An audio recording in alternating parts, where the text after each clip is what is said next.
Joel capítulo 2.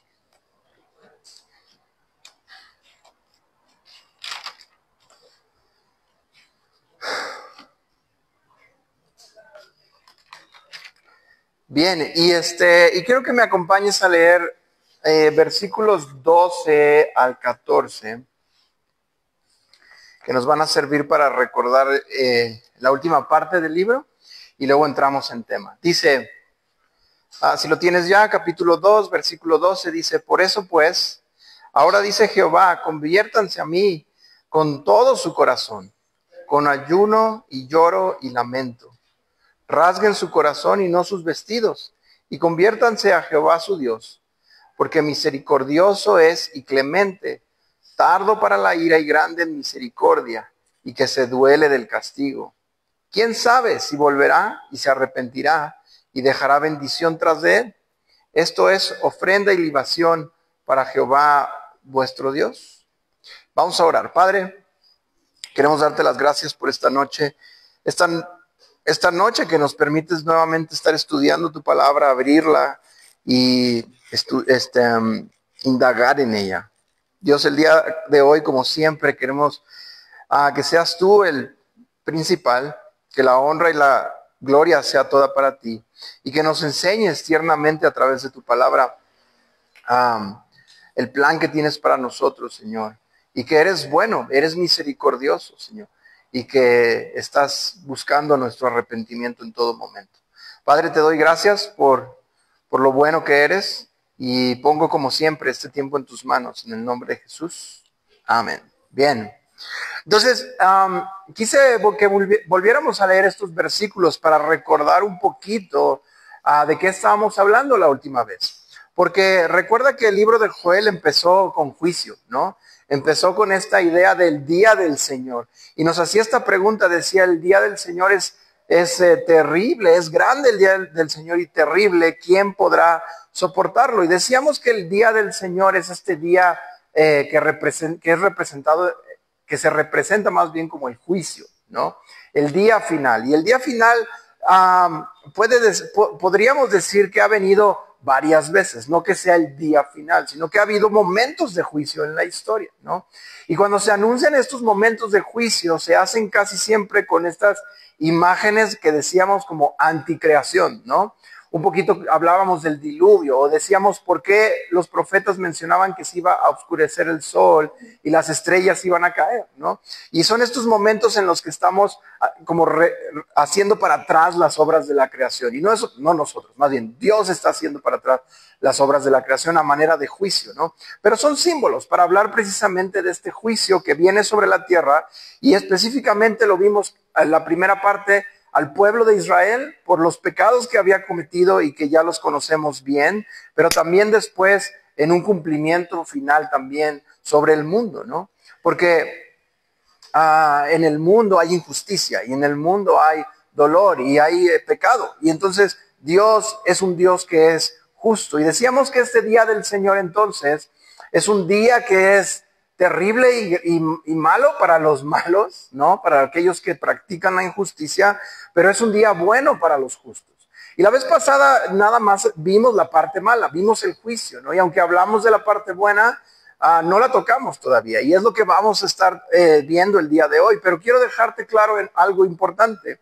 Esta parte buena no tenemos parte en ella, sino es a través de Jesús, ¿no? Jesús es aquel que abre el camino para que entonces podamos ser hechos justos. La Biblia dice que no hay justo ni aun uno, ¿no?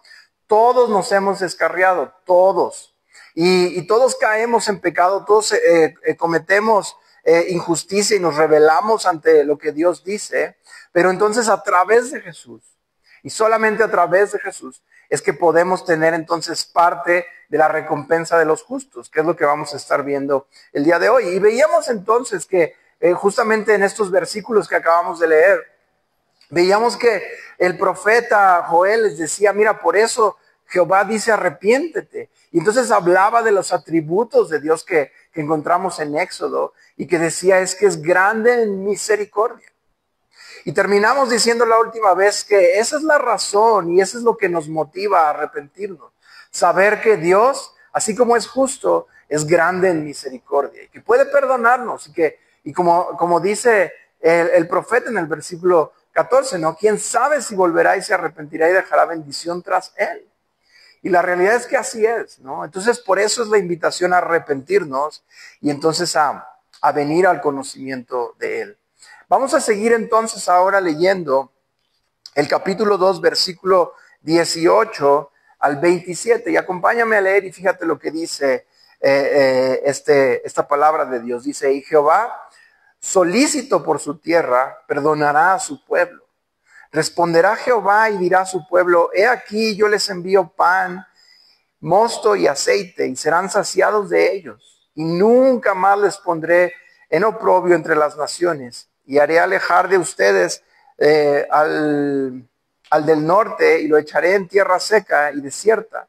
Y su faz será hacia el mar oriental, y su fin al mar occidental. Y exhalará su hedor y subirá su pudrición, porque hizo grandes cosas. Tierra, no temas. Alégrate y gózate, porque Jehová hará grandes cosas. Animales del campo, no teman, porque los pastos del desierto reverdecerán, porque los árboles llevarán su fruto, la higuera y la vid dará sus frutos. Ustedes también, hijos de Sión, alégrense y gócense en Jehová, su Dios, porque les ha dado la primera lluvia a su tiempo, y hará descender sobre ustedes lluvia temprana y tardía como al principio. Las eras se llenarán de trigo, y los lagares rebosarán de vino y aceite, y les restituiré los años que comió la oruga, el saltón, el revoltón y la langosta, mi gran ejército que envié contra ustedes. Comerán hasta saciarse y alabarán el nombre de Jehová su Dios, el cual hizo maravillas con ustedes, y nunca jamás será mi pueblo avergonzado.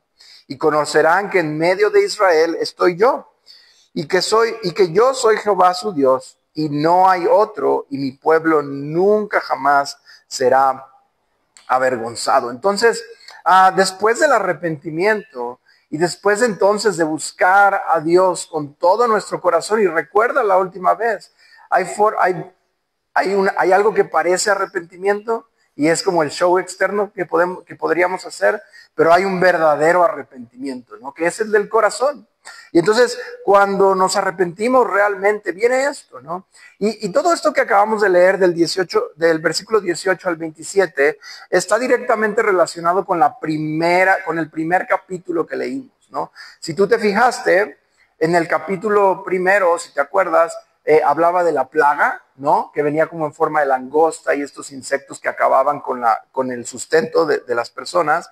La tierra estaba desierta, ¿no? Había escasez, había hambre en la tierra, y finalmente Dios estaba lejos de ellos, ¿no? Y ahorita estamos revirtiendo eso. Fíjate bien, primero les dice que va a quitar la plaga, ¿no? Les dice el ejército que yo envié, y aún más dice que como igual, ¿no? La oruga, el saltón, el revoltón y la langosta, ¿no? Que leíamos en el capítulo 1, y ahora los está quitando, ¿no? Y más que el quitarlo, está trayendo ahora, restaurando la tierra, está trayendo abundancia nuevamente a la tierra. Y entonces por eso dice que van a comer hasta que se sacien. Y por acá, un poquito antes, dice, les envío pan, les envío mosto y aceite, y serán saciados, y nunca los pondré por oprobio de las naciones. Entonces, se está restaurando también la abundancia que habían perdido por sus pecados. Pero lo que más llama la atención es el versículo 27. Fíjate cómo dice, vamos a leerlo nuevamente. Dice, y conocerás que en medio de Israel estoy yo, y que yo soy Jehová tu Dios, y no hay otro, y mi pueblo nunca más será avergonzado. Me llama la atención porque dice, en medio de Israel estoy yo. Entonces es esta presencia de Dios accesible para el pueblo, como parte de la bendición también, ¿no? Si antes Dios se había alejado de ellos, ahora la presencia de Dios está en medio de ellos, ¿no? Y jamás serán avergonzados. Entonces, esto es cierto para el pueblo de Israel, ¿no? Recuerda que el capítulo 1 estábamos hablando específicamente de un juicio en el que había caído el pueblo de Israel por su idolatría y por la rebelión y la corrupción de sus líderes, y en general porque se habían alejado de Dios, ¿no? Pero ahora, tras el arrepentimiento, fíjate cómo dice el versículo 18, dice, y Jehová, solícito por su tierra, ¿no? Perdonará a su pueblo. Y es este deseo de Dios de regresar, de regresarlos y restaurarlos, ¿no? Ahí podemos ver su misericordia. Fíjate cómo sigue diciendo ahora del versículo 28 en adelante. Y quiero que recuerdes algo que te lo digo de vez en cuando, pero cada que pasamos es bueno recordarlo. Los versículos y los capítulos en la Biblia no estaban ahí cuando se escribió originalmente. Y a veces están puestos de una forma que nos hacen pensar como que todavía no acaba o ahí se acaba y sigue diferente, ¿no? Pero la realidad es que a partir del versículo 28 y a través del capítulo 3 vemos un mismo tren de pensamiento. Y es que ahora vamos a hablar de esta restauración, pero ya no de una restauración para Israel en ese momento de juicio específico, sino vamos a hablar ahora de una restauración final, ¿no? Y recuerda que también lo vimos en el juicio, ¿no? Hablábamos del día del Señor como juicio para Israel, pero también hablamos de un día del Señor como juicio para las naciones y en los tiempos finales, ¿no? Entonces ahora vamos a hablar acerca de una restauración final. Y fíjate cómo dice ahora sí, versículo 28, dice, y después de esto, derramaré mi espíritu sobre toda carne, y profetizarán sus hijos y sus hijas, sus ancianos soñarán sueños y sus jóvenes verán visiones. Y también sobre los siervos y sobre las siervas derramaré mi espíritu en aquellos días. Y daré prodigios en el cielo y en la tierra, sangre y fuego y columnas de humo. El sol se convertirá en tinieblas y la luna en sangre, antes que venga el día grande y espantoso de Jehová. Y todo aquel que invocar el nombre de Jehová será salvo, porque en el monte de Sión y en Jerusalén habrá salvación, como ha dicho Jehová, y entre el remanente al cual él habrá llamado. Entonces lo primero que hace referencia y de lo que hablamos ahorita es la presencia de Dios, ¿no? Decíamos que Dios al pueblo de Israel le dice, mira, voy a estar en medio de ti, pero ahora también en un cumplimiento mayor dice, ¿sabes? Voy a derramar mi espíritu sobre toda carne. Y esto es bien interesante. En el Antiguo Testamento, cuando leemos los capítulos de la construcción del tabernáculo y del templo, casi siempre nos los pasamos, porque te dice todas las medidas y te va diciendo exactamente como tal parte y tal parte, ¿no? Y decimos, no, sí, déjame le adelanto, ¿no? Pero algo interesante acerca del tabernáculo y del templo es que cuando termina de ser construido y cuando es el día de la dedicación, que es el día en el que se inaugura, por decirlo así, la Biblia dice que humo y fuego descienden de lo alto y llenan el templo, ¿no? Y esa es una representación de la presencia misma de Dios, ¿no? La gloria de Dios baja y habita en el templo y es representada de esta forma. Ahora, quiero que me acompañes al capítulo 2 del libro de Hechos. Ponle una marca ahí. Y acompáñame al capítulo 2 del libro de Hechos.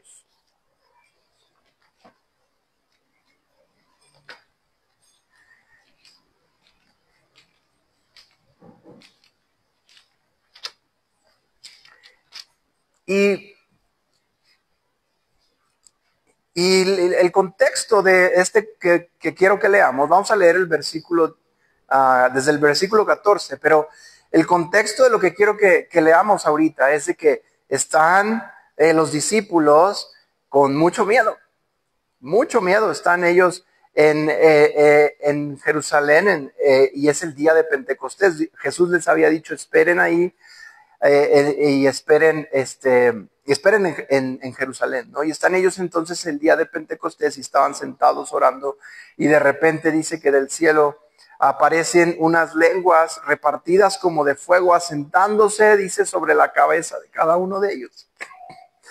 Y fueron todos llenos del Espíritu Santo y empezaron a hablar en otras lenguas, dice, según el Espíritu les daba que hablasen. Y en esos tiempos, en la fiesta de Pentecostés, había judíos que vivían en todos lados. Y entonces, ¿qué quiere decir? que había judíos que hablaban griego, y había judíos que hablaban sirio, y había judíos que hablaban arameo, y había judíos que hablaban latín, y había judíos que hablaban algunas lenguas germánicas. Entonces, de todos lados, porque vivían en todos esos países. Pero entonces los apóstoles empiezan a hablar y cada uno lo escuchaba en su propia lengua, ¿no? Y entonces la gente se maravillaba y entonces decían, ¿qué quiere decir esto? ¿Por qué los escuchamos hablar cada uno en nuestra lengua? Y entonces en el versículo 12 dice, estaban todos atónitos y perplejos, diciéndose unos a otros, ¿qué quiere decir esto? Dice en el 13, pero otros burlándose decían, están llenos de mosto. Y mosto es vino, ¿no? Están diciendo, están borrachos, ¿no? Pero entonces quiero que me acompañes a leer versículo 14. Dice, entonces Pedro, poniéndose en pie con los 11, alzó la voz y les habló diciendo, varones judíos y todos los que habitan en Jerusalén, esto les sea notorio y oigan mis palabras, porque estos no están ebrios como ustedes suponen, puesto que es la hora tercera del día.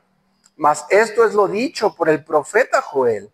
Y dice, versículo 17, en los postreros días, dice Dios, derramaré de mi espíritu sobre toda carne, y sus hijos y sus hijas profetizarán, sus jóvenes verán visiones y sus ancianos soñarán sueños. Y es lo mismo que acabamos de leer. Y entonces lo usa para explicarles qué es lo que está pasando, ¿no?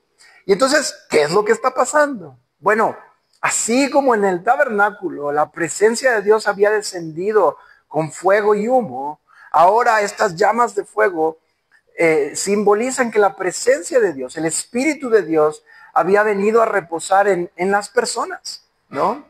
Y entonces a partir de ese momento, ya no en un templo hecho de manos humanas, sino ahora en un templo de carne, de vasijas de barro, como somos nosotros, ahora viene y habita el Espíritu de Dios. Fíjate, adelántate a Efesios capítulo 2 y fíjate lo que dice Efesios capítulo 2, versículo 20.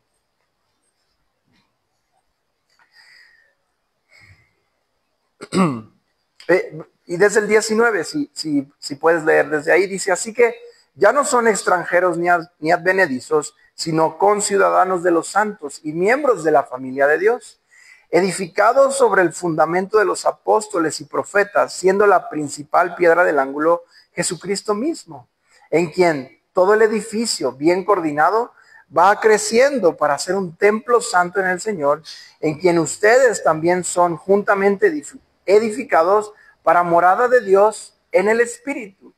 Y a lo mejor a veces lo leemos un poquito rebuscado, pero lo que está diciendo Pablo es que ahora nosotros, está usando el lenguaje de arquitectura, y está diciendo, ahora nosotros estamos siendo construidos para ir creciendo y ser un templo santo en el Señor, ¿no? Dice, juntamente edificados para morada de Dios en el Espíritu. Ahora el Espíritu de Dios ha venido y ha bajado y ha decidido habitar en nosotros. ¿Te acuerdas este canto que cantamos a Dios? Que a lo mejor me hubiera puesto de acuerdo para que lo cantaran hoy, ¿verdad? Pero cuando dice vamos a construir a Dios una habitación, ¿no? Y dicen, piedras vivas decidiste habitar. Ese es el punto, ¿no? En piedras vivas ha decidido habitar. Fíjate cómo dice Primera de Pedro, capítulo 2, versículo 5. Dice, ustedes también como piedras vivas sean edificados como casa espiritual y sacerdocio santo para ofrecer sacrificios espirituales aceptables a Dios por medio de Jesucristo. Somos ahora pues piedras vivas que vamos siendo construidos para este templo para Dios. Quiere decir que ahora Dios a través de nosotros viene y habita, ¿no? Y así como todas las labores que se llevaban a cabo en el templo de purificación, ¿no? De limpiamiento, ahora nosotros somos esos sacerdotes, esos agentes que vamos y limpiamos. ¿Pero cómo limpiamos? Pues compartiendo el evangelio, hablando de Jesús, que es la sangre que nos limpia verdaderamente, ¿no? Entonces, somos parte de eso mismo, ¿va? Regresa a Joel, y quiero que sigamos leyendo, porque justamente este cumplimiento de la profecía de Joel el día de Pentecostés sigue vigente, y ahora vamos a ver cómo todo esto apunta a este tiempo final de restauración. Ha empezado ya el trabajo, pero todavía hay un cumplimiento final. Fíjate cómo dice ahora sí capítulo 3. Dice, porque he aquí que en aquellos días, en aquel tiempo, en que haré volver a la cautividad de Judá y de Jerusalén, reuniré a todas las naciones y las haré descender al valle de Josafat. Y ahí entraré en juicio con ellas a causa de mi pueblo y de Israel mi heredad, a quien ellas esparcieron entre las naciones y repartieron mi tierra y echaron suerte sobre mi pueblo y dieron los niños por una ramera y vendieron las niñas por vino para beber. Y también, ¿qué tengo yo con ustedes, Tiro y Sidón, y todo el territorio de Filistea? ¿Quieren vengarse de mí? Y si de mí se vengan, bien pronto haré yo recaer la paga sobre su cabeza. Porque han llevado mi plata y mi oro y mis cosas preciosas y hermosas, y metieron en sus templos y vendieron los hijos de Judá y los hijos de Jerusalén a los hijos de los griegos para alejarlos de su tierra. He aquí yo los levantaré del lugar donde los vendieron y volveré su paga sobre su cabeza. Y venderé a sus hijos y a sus hijas y a los hijos de Judá, y ellos los venderán a los sabeos, nación lejana, porque Jehová ha hablado. Proclamar esto entre las naciones, proclamar guerra, despierten a los valientes, acérquense, vengan todos los hombres de guerra, forjen espadas de sus asadones, lanzas de sus hoces, diga el débil, fuerte soy. Júntense y vengan naciones de todo alrededor y congréguense. Hagan venir ahí, oh Jehová, tus fuertes. Despiértense las naciones y suban al valle de Josafat, porque allí me sentaré para juzgar a todas las naciones de alrededor. Echen la hoz porque la mies ya está madura.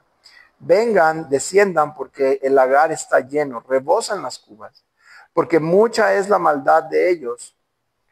Muchos pueblos en el valle de la decisión, porque cercano está el día de Jehová en el valle de la decisión. El sol y la luna se oscurecerán y las estrellas retraerán su resplandor. Y entonces estamos hablando acá de un juicio. Todo esto que acabamos de leer es juicio. Si te fijas, empieza diciendo, y Dios, Jehová, va a reunir a todas las naciones y las hará descender al valle de Josafat. Josafat literalmente quiere decir juicio. Y por eso después lo ves ahí que dice el valle de la decisión, ¿no? El valle del juicio, ¿no?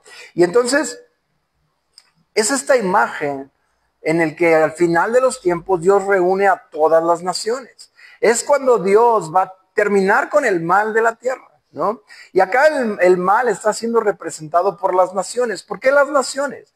Pues las naciones habían sido desheredadas por Dios y nos sirven como símbolo de todos aquellos que no buscan a Dios. Las naciones en esos momentos no buscaban a Dios, no querían saber nada de Dios y eran rebeldes a cada momento contra Dios. Entonces Dios dice, va a juntar a todas las naciones, a todos aquellos que no están buscando a Dios, y va a haber juicio sobre ellos, ¿no? Y vemos otra vez esta imagen acerca del sol y la luna, ¿no? Que ya debería de ser para ti un recordatorio de que está hablando del juicio, ¿no? Esto lo vemos reflejado en el Nuevo Testamento, sobre todo esta parte donde dice que pongan la hoz porque la mies ya está madura, ¿no? Estas son palabras que Jesús mismo dice, ¿no? Que vendrá un momento, ¿no? En el que los ángeles, dice, van a cosechar, ¿no? Todo junto, ¿no? Y luego se va a separar. También acompáñame a Mateo 25, si me puedes acompañar, versículo 32. Y Jesús también hace referencia a este juicio de las naciones. Versículo 31 dice, cuando el Hijo del Hombre venga en su gloria y todos los santos ángeles con él, entonces se sentará en su trono de gloria. Y serán reunidas delante de él todas las naciones y apartará los unos a los otros como aparta el pastor a las ovejas de los cabritos. Y pondrá las ovejas a su derecha y a los cabritos a su izquierda. Y si seguimos leyendo esta parte, sabemos que Dios pues habla de ellos y dice, a unos les dice, ven, entra al gozo de tu Señor, otros les dice, vayan al castigo eterno preparado para el diablo y sus ángeles, ¿no?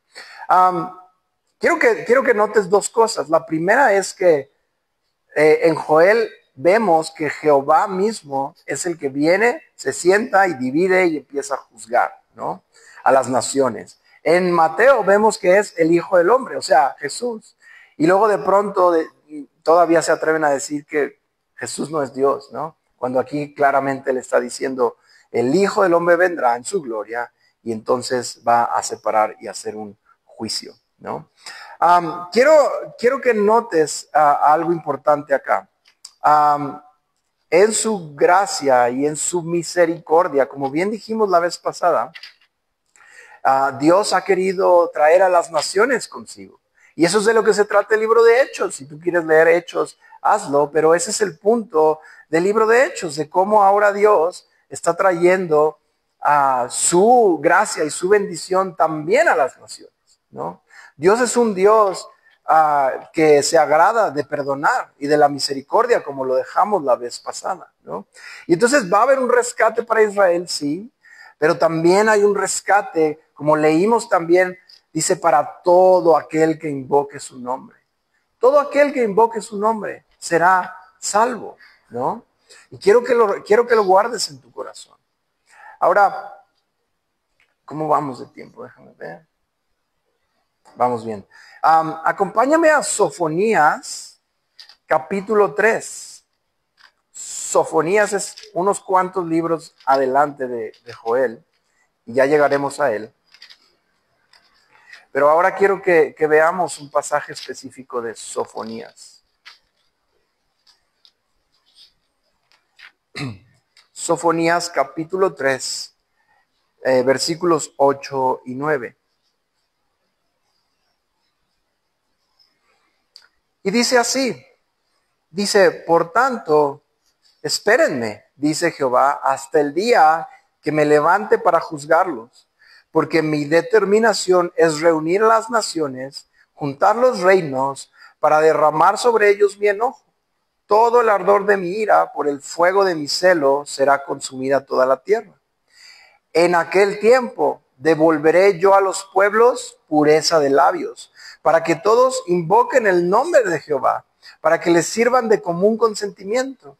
De la región más allá de los ríos de Etiopía me suplicarán, la hija de mis esparcidos traerá mi ofrenda. Entonces fíjate esto, ¿no? Está diciendo acá, dice, ese día voy a juntar a todas las naciones, pero también, dice, le daré a los pueblos pureza de labios para que puedan invocar mi nombre. Y eso es lo que nos ha dado el día de hoy. Quiero que veas ahora, acompáñame a Isaías capítulo 6. Es un pasaje que me gusta mucho. Y es una imagen poderosa de lo que como iglesia, lo que ha hecho Jesús y después como iglesia, lo que debemos hacer. Fíjate bien este versículo en el capítulo 6 de Isaías.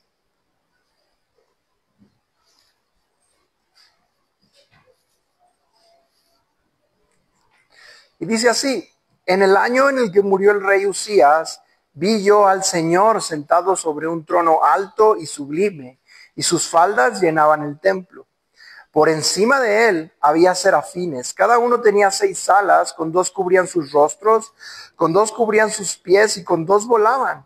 Y el uno al otro daba voces diciendo, Santo, Santo, Santo, Jehová de los ejércitos, toda la tierra está llena de su gloria. Y los quiciales de las puertas se estremecieron con la voz del que clamaba, y la casa se llenó de humo.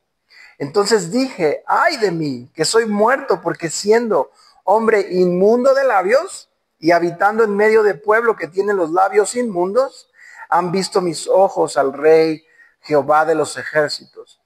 Y voló hacia mí uno de los serafines, teniendo en su mano un carbón encendido tomado del altar con unas tenazas.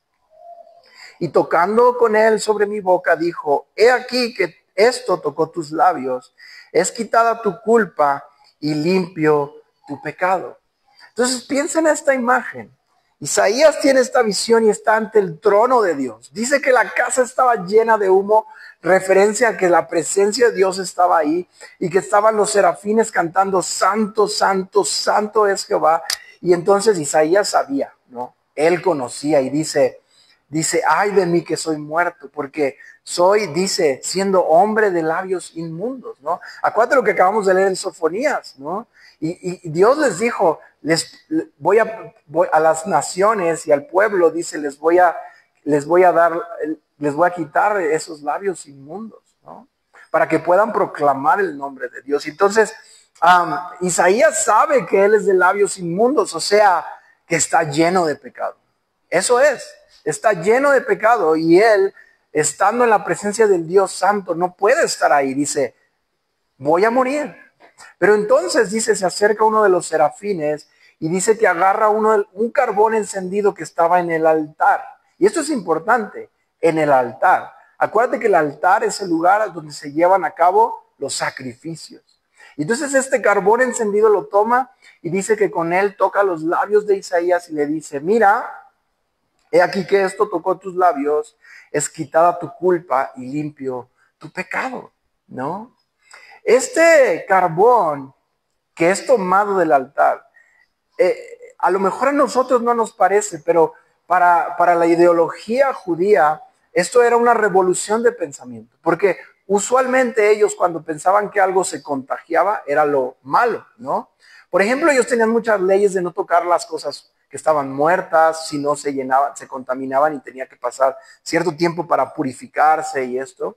Pero ellos no tenían en su cabeza un concepto de que algo puro pudiera transferir su pureza a algo más. Pero este carbón toca los labios de Isaías y él siendo inmundo se vuelve puro, ¿no? Se vuelve puro.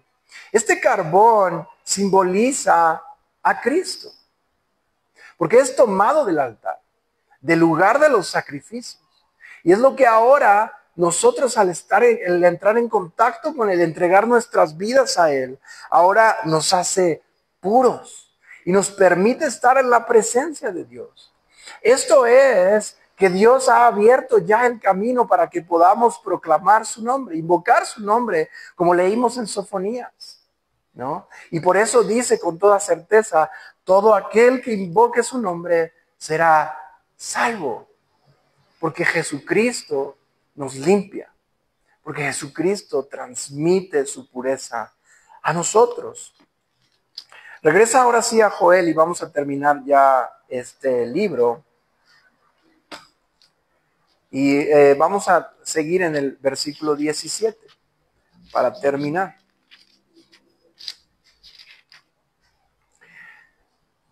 Versículo 16. Y dice,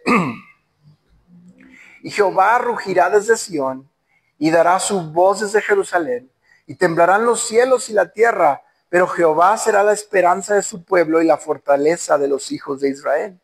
Y conocerán que yo soy Jehová su Dios, que habito en Sión, mi santo nombre, y Jerusalén será santa, y extraños no pasarán más por ella. Sucederá en aquel tiempo que los montes destilarán mosto y los collados fluirán leche, y por todos los arroyos de Judá correrán aguas, y saldrá una fuente de la casa de Jehová, y regará el valle de Sittim. Egipto será destruido, y Edom será vuelto en desierto asolado, por la injuria hecha a los hijos de Judá, porque derramaron en su tierra sangre inocente. Pero Judá será habitada para siempre, y Jerusalén por generación y generación, y limpiaré la sangre de los que no había limpiado, y Jehová morará en Sión. Y termina el libro.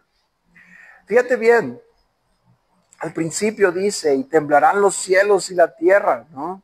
Acuérdate, el día del Señor es un día terrible para los injustos, pero Jehová será la esperanza de su pueblo y la fortaleza de los hijos de Israel, ¿no? El día del Señor es un día terrible para los pecadores, pero un día de gozo y de esperanza para aquellos que le siguen, ¿no? Para aquellos que le siguen. Quiero que veas algo, bueno, te lo voy a contar, pero apúntalo en Ezequiel capítulo 47, si puedes leerlo en casa. en Ezequiel capítulo 47, Ezequiel tiene una visión en la que está en el templo. Y dice que el ángel que lo está guiando le dice que salga del templo y que empiece a medir. Y se da cuenta que del templo está saliendo un chorrito de agua, así como un hilito de agua. Y entonces le dice, camina un poco más. Y conforme va caminando Ezequiel, se va haciendo más agua. Y después ya le llega el agua a las rodillas. Y después acá. Y después ya no puede avanzar, ¿no? De tanta agua que hay. Y se da cuenta que a las orillas de ese río que está saliendo del templo, empieza a ver verde y animales, ¿no? Y abundancia, ¿no? Y justo habla, y me recuerda justo a esta parte en la que dice, y saldrá una fuente de la casa de Jehová y regará el valle de Sittim, ¿no? Entonces, es esta parte en la que ahora hay abundancia. Y estamos hablando de imágenes como de un Edén, ¿no? De un lugar en el que ahora el ser humano cohabita con Dios, como en un principio. Por eso Jesús en Juan 7:38 dice que aquellos que creen en Él, dice, de su interior correrán ríos de agua viva, como dice la Escritura, ¿no? Y es esto, ¿no? Porque recuerda, somos el nuevo templo de Dios. De nuestro interior ahora deben correr estos ríos de agua viva, ¿no? ¿Qué hacen qué? Que traen restauración, que prometen el nuevo Edén en la tierra, que tenemos ahora esta esperanza y este trabajo de ir y ser estos agentes purificadores, la sal de la tierra, para que entonces pueda venir este Edén. Empezaba en la visión en Ezequiel, empieza siendo un chorrito pequeño, pero se va haciendo más grande conforme avanza. Entonces, tenemos parte también en esto. Por eso oramos y decimos, Señor, venga a nosotros tu reino. No oramos, Dios, queremos ir al cielo. Oramos que venga tu reino a nosotros, ¿no? Y es parte de la responsabilidad y más que responsabilidad, el oficio que tenemos como creyentes de ayudar a traer este reino de Dios a la tierra, ¿no?